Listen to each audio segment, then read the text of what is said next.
How to account login in Edits and Instagram app.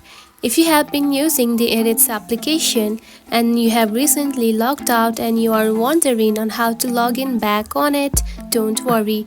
In this video, I will show you how to do it, so let's get started. First of all, open the Edits application, just like this. After opening it, you will find something like this.